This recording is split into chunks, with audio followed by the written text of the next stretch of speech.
صحابی رسول حضرت علی کی سیرت کا تذکرہ چل رہا ہے.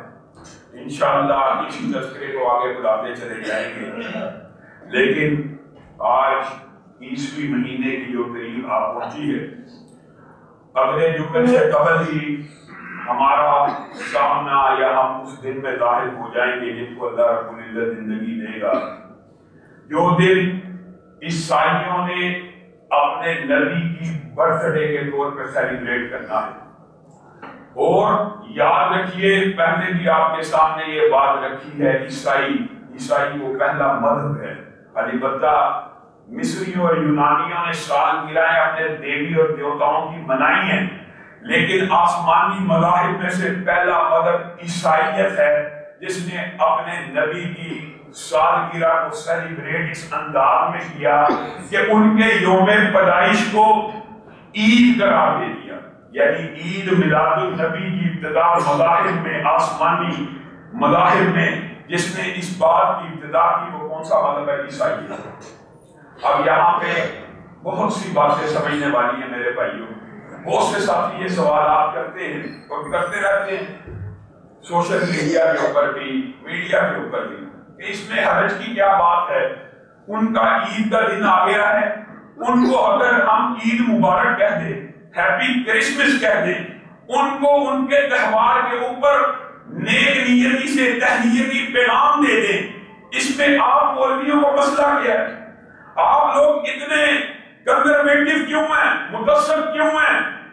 میرے بھائیوں، یہ بات تعصب کی نہیں ہے. کائنات کا سب سے بڑا مبلغ، کائنات کا سب سے بڑا عالم حضرت محمد رسول اللہ صلی اللہ علیہ وسلم، ان کے ساتھ عیسائی رہتے رہے.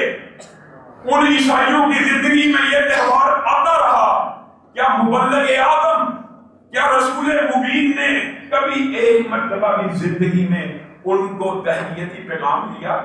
نبی کریم صلی اللہ علیہ وسلم تو غیر مذاہب کے ساتھ اتنا اچھا سلوک کرنے والے تھے جس کی وجہ سے آپ پاکستانی معاشرے میں کیا دیکھتے ہیں؟ الحمدللہ الحمدللہ. یہ بات صرف غلط ہی مشہور ہے کہ مسلمانوں کے اندر بڑا تعصب ہے کہ یہ پاکستان میں محفوظ نہیں. 70 برس گزر چکے ہیں، 70 برس ہمارے ساتھ عیسائی رہتے ہیں، ہمارے گھروں میں کام کرتے ہیں. آج تک کسی مسلمان نے اس عیسائی کو قتل کیا؟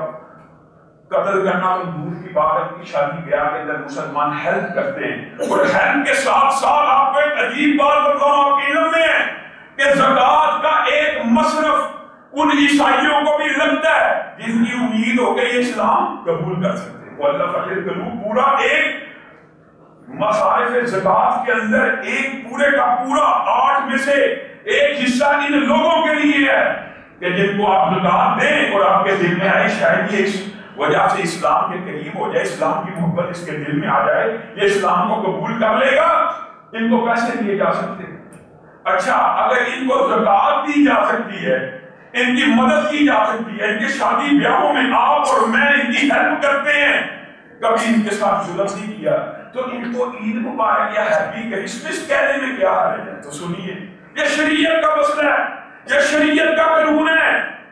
نبی کریم صلی اللہ علیہ وسلم سے لے کر صحابہ تک، صحابہ سے لے کے تابعین، تابعین سے لے کے محدثین تک اجماع امت ہے، اجماع امت کہ کسی بھی غیر مذہب کے مذہبی تہوار، میرے بھائیوں یاد رکھنا، مذہبی تہوار اور ثقافتی تہوار اور کلچرل تہوار اور علاقائی تہوار میں بڑا زمین آسمان کا فرق ہوتا ہے. آپ کسی علاقے میں جائیں، اس علاقے کا کوئی علاقائی تہوار ہو رہا ہو، آپ اس کے اندر اس علاقے کے لوگوں کو وش کر سکتے ہیں، اچھی بات کہہ سکتے ہیں کہ تمہارے لیے تمہارا دن مبارک، دعا دینے میں حرج نہیں ہے.